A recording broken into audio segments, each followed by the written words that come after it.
It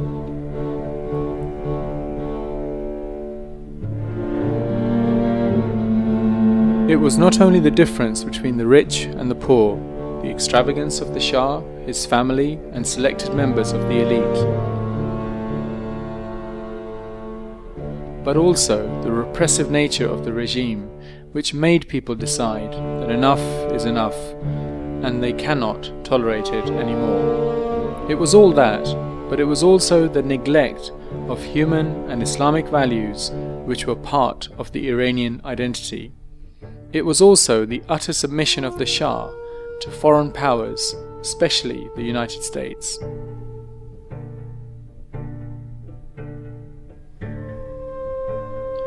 On 3rd June 1963, Khomeini made a historical speech against the Shah's regime, criticizing its dependence on evil powers and its support for Israel.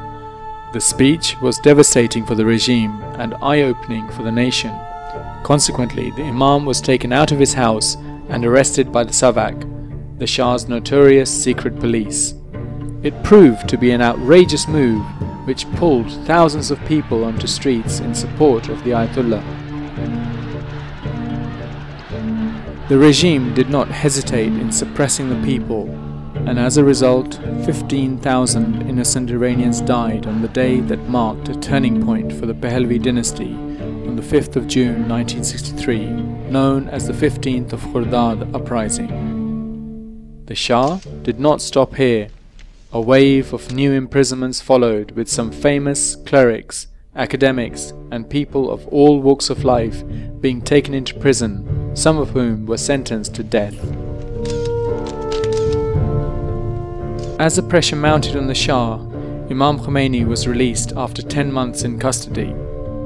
Not disheartened by his arrest, Khomeini continued to deliver speeches which challenged the authority of the Shah's regime, to the extent that the Shah felt Khomeini's presence in Iran was of grave danger to his throne. As a result, the Imam was exiled to Turkey and then Iraq, where he spent the next 14 years of his life.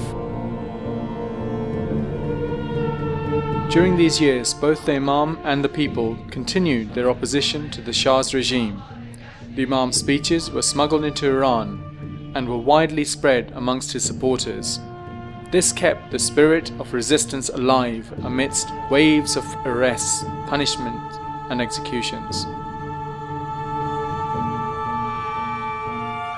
Meanwhile, with the people living in extreme poverty, the Shah kept spending all money for his extravagant entertainment, especially for the coronation and the commemoration of the 2,500 years of dynastic rule in Iran. On September 4th, 1978, a mass march followed the Eid al-Fitr prayers, with hundreds of thousands of people chanting overtly "Death to the Shah."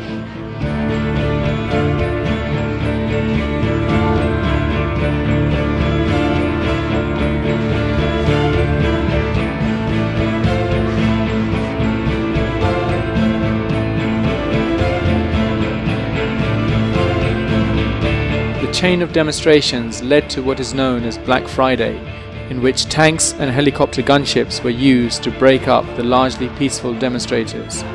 The 17th Shahrivar uprising was the beginning of the end of the Pahlavi regime. On 10th and 11th December, coinciding with Tasua and Ashura on the Islamic calendar, as many as 17 million people up and down the country marched peacefully, demanding the removal of the Shah and return of Khomeini.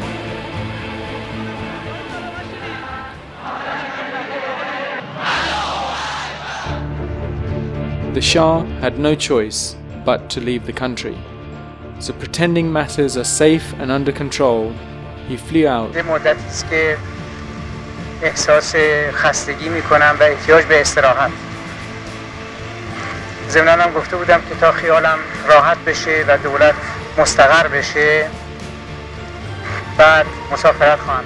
Leaving Shahpur Bakhtiar as his last Prime Minister.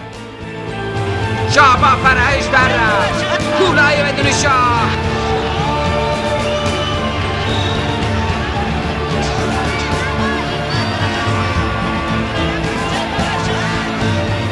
The struggle continued until Imam Khomeini, who was now exiled in Paris, flew to Iran despite all threats to his life.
The Imam delivered a powerful speech in Bahisht Zahra, the graveyard, on the very day, saying he will slap the face of the present government. من دولت تعیین میکنم، من تو دهن این دولت میزنم، من دولت تعیین میکنم، من به پشتیبانی این ملت دولت تعیین میکنم، من به واسطه این که ملت مرا قبول دارد.